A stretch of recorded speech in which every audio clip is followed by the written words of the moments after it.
Rabbil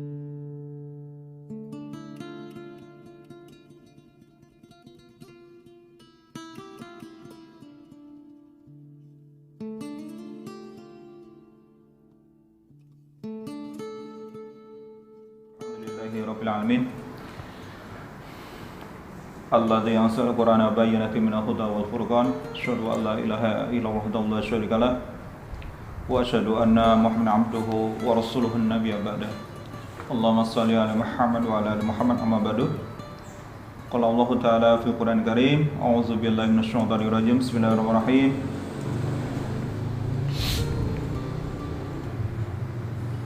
Ya ayyuhalladzina amanu taqullaha wal tanzur nafsum ma qaddamat lighad wattaqullaha innallaha khabirum bima ta'malun. Wa qala Rasulullah Allahumma barik lana fi Rajab wa Sya'ban wa balighna Ramadan.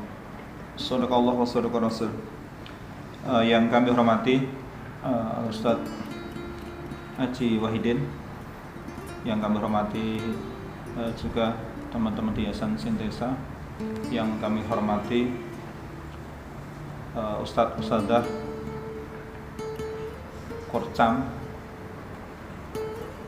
Robayat, dan juga Duta Pomplong Sedekah Subuh rahimakumullah. Pertama dan utama pada kesempatan berbahagia pada siang hari ini, Amin Q dari Yayasan mohon Duta Omplong untuk menyerahkan maksimal tanggal 5 sampai 5 maksimal 8 lah ya, setiap bulannya, supaya nanti ketika pertemuan kayak gini sudah bisa disiapkan gitu loh, untuk kafalah panjenengan, tidak gerobiakan gitu. Jadi karena rutin nanti insya Allah setiap tanggal 5 maksimal 8 itu nanti kan pertemuan pekan kedua itu nanti kafalah sudah siap gitu nggih. Yang belum ada nanti tolong disampaikan atau nanti akan kita japri begitu. Untuk selanjutnya kepada Ustadz Wahidin, waktu dan tempat dipersilakan. Waalaikumsalam warahmatullahi wabarakatuh. Alhamdulillahilladzi allafa baina qulubina fa asbahna bi ni'matihi ikhwana. Asyhadu an la ilaha illallah wahdahu la syarikalah wa asyhadu anna Muhammadan abduhu wa rasuluhu la nabiyya ba'dah. Allahumma salli ala Muhammad wa ala alihi wa ashabihi wa man tabi'ahum bi ihsanin ila yaumiddin. Bapak-bapak dan ibu-ibu guru ngaji Rubaiyat yang dirahmati Allah Subhanahu wa taala. Alhamdulillah kita panjatkan puji syukur kehadirat Allah Subhanahu wa taala atas semua limpahan nikmat dan juga hidayah dan juga taufiknya, sehingga pada siang hari ini kita semua masih diberikan oleh Allah SWT nikmat sehat, nikmat iman Islam, dan juga nikmat istiqomah di dalam jalan dakwah ini. Salawat dan salam semoga tercurah pada junjungan kita Nabi Muhammad Sallallahu Alaihi Wasallam, dan semoga tercurah pada seluruh keluarga, para sahabat, dan juga para pengikutnya setia hingga yaumul akhir. Bapak Ibu yang dirahmati Allah SWT, kita patut bersyukur kepada Allah SWT terhadap semua nikmat. Namun terlebih-lebih lagi kita patut bersyukur ketika diberikan oleh Allah SWT nikmat untuk beramal soleh.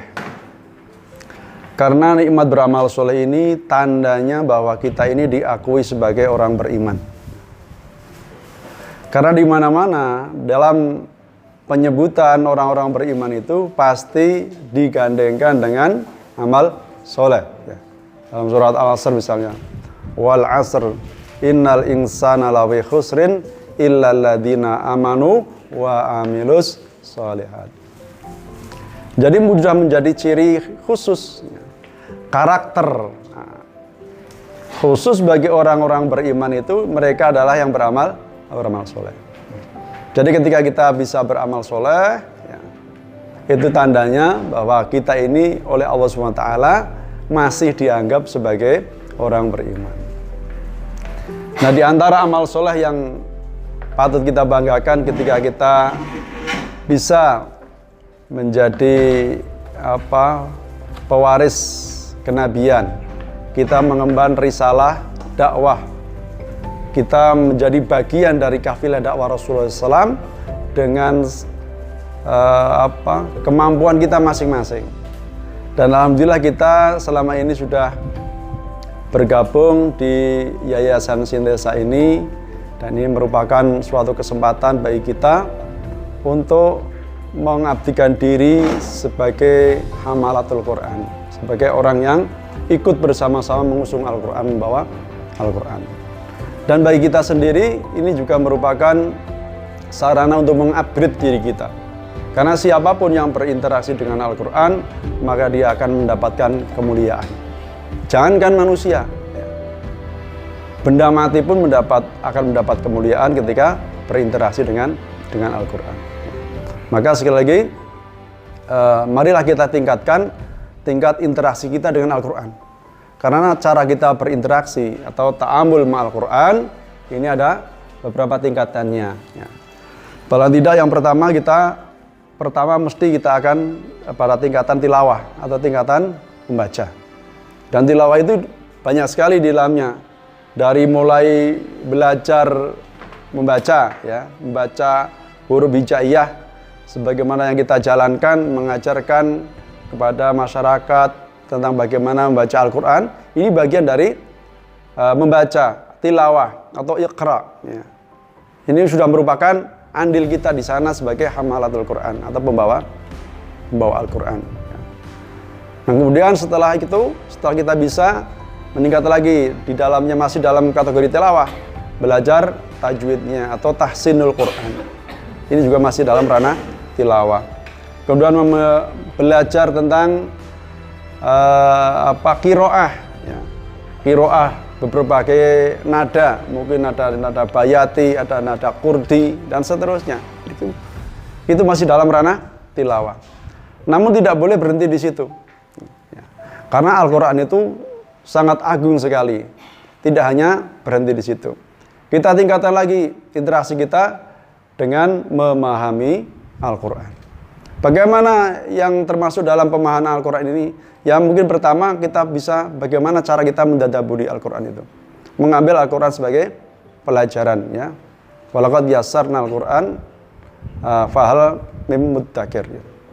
Sungguh walaqad yassarna Al-Quran lidzikri fahal mim muddakir. Dan sungguh aku mudahkan Al-Quran itu sebagai pengingat, ya, sebagai pelajaran. Masihkah ada orang yang mau mengambil pelajaran dari Al-Quran ini? Ini Allah menantang kepada kita. Al-Quran ini suatu yang mudah bagi siapapun, tidak hanya bagi orang Arab, tapi bagi orang Ajami atau luar Arab itu juga dimudahkan oleh Allah Ta'ala.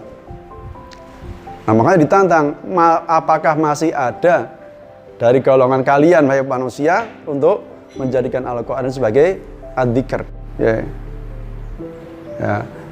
ta'abudan bitilawatihi, yang kalau dibaca menjadi suatu ibadah. Itu pengertian Al-Quran.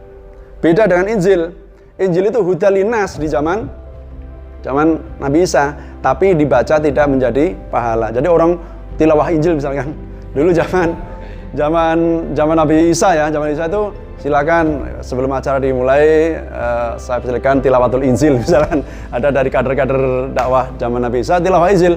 Itu dengan membaca Injil itu tidak ada pahala secara terinci seperti Al-Quran. Tapi kalau dalam Al-Quran dibaca itu menjadi ibadah karena setiap huruf ada pahalanya, setiap huruf ada pahalanya. Itu bedanya Al-Quran dengan kitab-kitab yang lain. Injil, dengan Taurat, dengan Zabur. Mereka baca dapat pahalanya, pahala karena mau pelajari aja, bukan pahala secara khusus. Tapi Al-Quran adalah beda. Ya, dia minhajul haya ta'abudan bi tilawatihi. Dia tidak hanya sebagai minhajul haya, dia sebagai pedoman hidup, tapi ketika dibaca mendapatkan pahala. Nah, karena dia ada minhajul haya, dia adalah pedoman hidup dalam kita hidup. Berarti selama kita hidup sebelum kita mati, maka semua kehidupan kita harus merujuk pada Al-Quran. Ya. Bagaimana Rasulullah SAW akhlaknya? Kata Aisyah radhiyallahu anha ketika ditanya oleh para sahabat, ya Ummul Mukminin, bagaimana akhlak Rasulullah itu? Khuluquhul Quran. Rasulullah itu akhlaknya Al-Quran. Jadi bentuk aplikasi dari ayat-ayat Allah Subhanahu wa taala itu adalah sebagaimana yang dilakukan oleh Rasulullah sallallahu alaihi wasallam. Dan kemudian ditularkan di contoh para sahabat. Kita sebagai seorang mukmin ruhama bainahum wasyidda walal kufar ya. Itu salah satu ciri-ciri atau sifat-sifat kita. Dan seterusnya sifat sabar, sifat sayang pada sesama dan seterusnya itu adalah bentuk aplikasi dari Al-Qur'an. Termasuk juga ketika menghadapi cobaan-cobaan, ketika menghadapi tantangan, ya, maka akan merujuk pada Al-Quran. Ya. Diceritakan juga Abu Bakar radhiyallahu anhu itu kehilangan tali unta saja carinya di Al-Quran. Kehilangan tali unta carinya di Al-Quran. Ini bagaimana caranya cari? Ya pokoknya gimana? Pokoknya dilala pas mau Quran kilingan, tali untanya semampir neng kono gitu ya. Nah tugas kita adalah bagaimana meyakinkan kepada masyarakat bahwa Islam ini hadir tidak hanya untuk mengancam orang syirik masuk neraka, orang ini masuk neraka, tidak, tapi hadir ketika melarang seseorang untuk melakukan kesyirikan, maka solusi dari kesyirikan itu apa? Nah, hadirlah ruqyah syariah. Nah, otomatis dengan kita menghadirkan ruqyah di tengah masyarakat, itu kita sudah menyelamatkan masyarakat dari perbuatan syirik. Dan untuk ruqyah ini sebenarnya bukan sesuatu yang baru ya. Karena dulu di zaman salaful ummah itu sudah dilakukan oleh para salaful ummah, para sahabat juga melakukan, para tabi'in juga melakukan. Tapi kemudian seiring dengan pudarnya pemahaman Islam yang kafah, pemahaman Islam yang lengkap, ruqyah ini hilang dari kehidupan umat Islam dalam beberapa dekade. Barulah muncul beberapa puluh tahun yang lalu kemudian mengenal ruqyah. Ini pun tidak semuanya. Bisa dilihat dari sekian jumlah umat Islam yang ada, itu berapa orang yang istilahnya berkecimpung atau dia mau menggeluti urusan ruqyah ini. Tidak sebanding dengan jumlah umat yang ada dan berbagai permasalahannya. Maka sekali lagi, salah satu peningkatan ta'amul kita dengan Al-Quran adalah bagaimana kita mengoptimalkan Al-Quran, mengambil manfaat dari Al-Quran itu untuk memberikan solusi kepada masyarakat. Ya. Jadi diharapkan nanti kita sebagai guru ngaji itu ya tetap mengupgrade diri, tetap membekali diri dengan segala skill yang diperlukan sebagai guru ngaji, dan juga nanti kesananya bisa memberikan solusi semacam itu.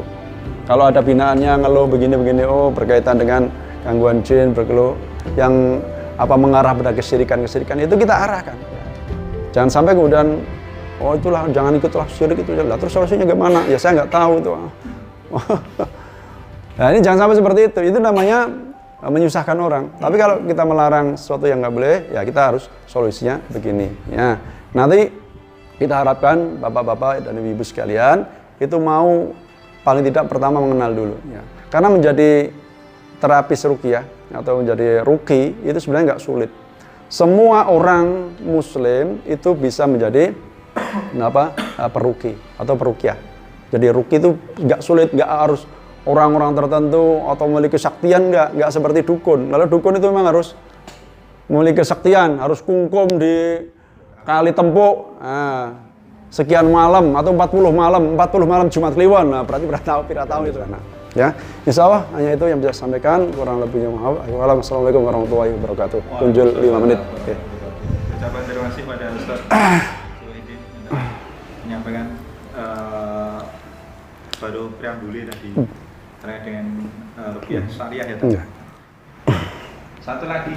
Oh iya. Assalamualaikum warahmatullahi wabarakatuh. Assalamualaikum. Beberapa tahun yang lalu itu saya pernah mendampingi Ustadz ruqyah. Ya, dia itu ruqyah yang masuk itu mau dijadikan sebagai wadal atau tumbal gitu kan. Terus di dalamnya itu sampai 1.500 jin.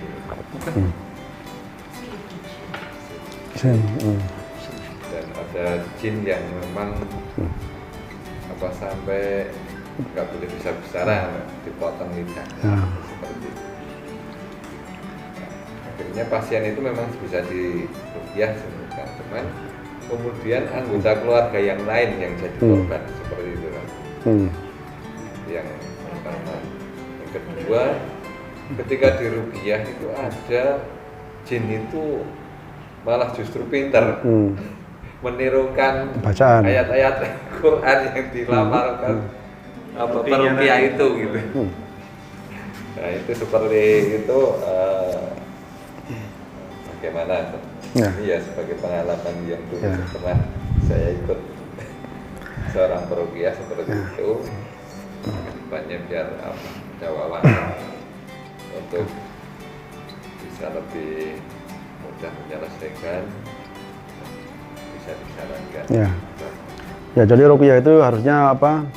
Total protektor atau perlindungan total. Sehingga sebelum meruqyah itu pun harus anggota keluarga yang lain, kalau itu di rumah pasien, ya harus dilindungi semua. Artinya kita minta perlindungan kepada semuanya, tidak hanya orang yang diruqyah tadi.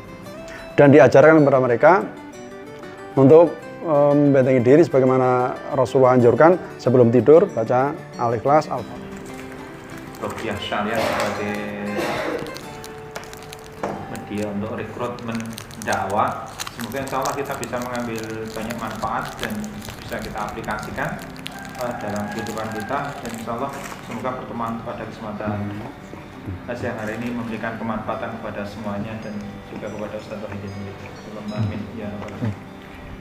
Untuk selanjutnya sebelum ditutup ada tambahan mungkin pengumuman kegiatan terdekat nggak ada dari kita tambahan belum akhir bulan gimana tambahan akhir bulan apa pengumpulannya akhir bulan pengumpulannya awal bulan maksimal awal bulan tanggal 5 ada tempo sampai 3 hari maksimal 8 sebisa mungkin sebenarnya akhir bulan, tapi masih ada toleransi sampai dihitung sebagai closingan bulan sebelum panjenengan survive. Maksudnya umpama ini Februari ya, panjenengan Februari startnya tanggal 7-8 itu nanti closingan panjenengan dihitung untuk bulan. Kita sempurnakan pertemuan kita pada sore hari ini ya, sudah sore sudah menjelang asar, dan dari kami mohon maaf tentu dari tim Sintesa tidak komplit ini, dari Ustaz Tata sebagai Dewan Pembina, juga Mas Yusuf sebagai CS tidak bisa hadir. Kita doakan semoga insyaallah semuanya dalam kebaikan dan dimudahkan semuanya, yang sihat disembuhkan Allah, yang mendapat masalah dimudahkan untuk menyelesaikan, dan menggunakan ibadah umroh Ustaz Tata juga dimudahkan semuanya, bisa bermakluman kepada semuanya. Allahumma amin ya rabbal alamin. Kita sempurnakan pertemuan kita pada sore hari dengan baca hamdalah dan doa kafaratul masjid bersama. Alhamdulillahirabbil alamin. Subhanallah wa bihamdihi asyhadu an la ilaha illa anta astaghfiruka wa atubu ilaik. Kurang lebihnya mohon maaf. Barakallahu fikum. Perlu saya ingatkan lagi sebelum tutup, nanti silakan tanda tangan di meja samping panjenengan untuk mengambil hafalan. Assalamualaikum warahmatullahi wabarakatuh. Assalamualaikum.